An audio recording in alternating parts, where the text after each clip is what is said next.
자기 인덕선수가 L1, L2이고 상호 인덕턴수가 M인 두 회로의 결합계수가 1일 때 성립되는 식은 그랬는데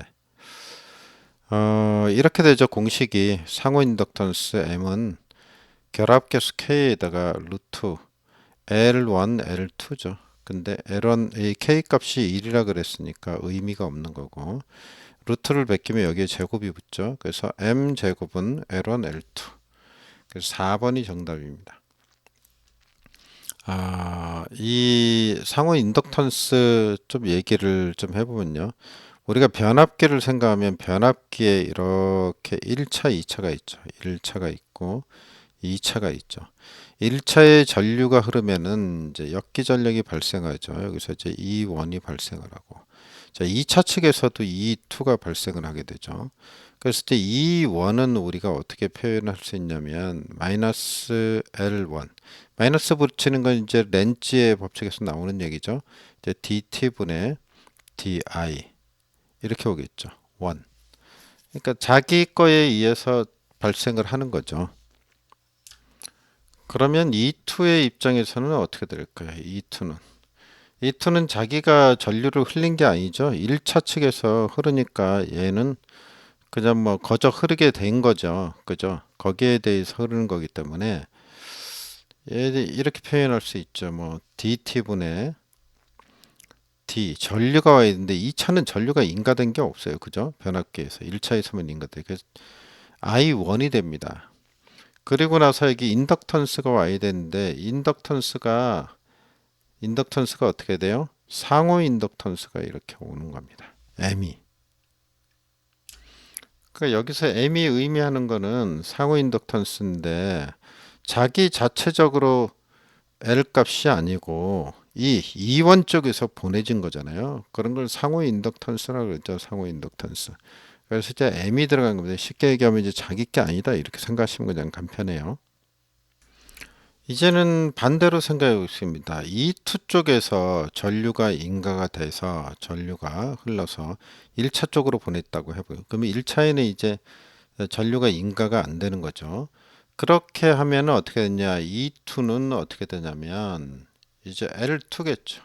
2 자신의 전류가 오겠죠. 그럼 DI2가 되겠죠. 그죠? 역시 마이너스 보호가 붙을 거고 여기서 이제 정확하게 반대로 또 되겠죠. 그죠? 어떻게 돼요? DT분의 D 자기가 자기가 한 게 이제 2차 측에서 온 거죠. 그러니까 DI2가 되고 그다음에 얘 입장에서 보면 어떻게 되는 거예요? 이게 또 상호 인덕턴스가 되는 거죠. 이제 2차 측에서 이제 영향을 줘서 받은 거니까 이런 식으로 표현이 되겠죠. 우리가 이제 뭐 권수비 이런 얘기도 하지만 자, E2분의 E1 요 관계를 보겠습니다. E2분의 E1은 어떻게 되냐면 자, E2가 이쪽에서 공식을 정리해 보면 요게 그대로 온다고 생각을 하세요. 그대로 오면 어떻게 되냐? 이 뒤에 부분은 똑같죠. 그래서 이게 없어지겠죠. 그럼 뭐가 옵니까? M분의 마이너스 마이너스니까 없어지고 그죠? L1이 오겠죠. L1 이거는 이쪽에를 또 이렇게 계산을 하면 어떻게 됩니까?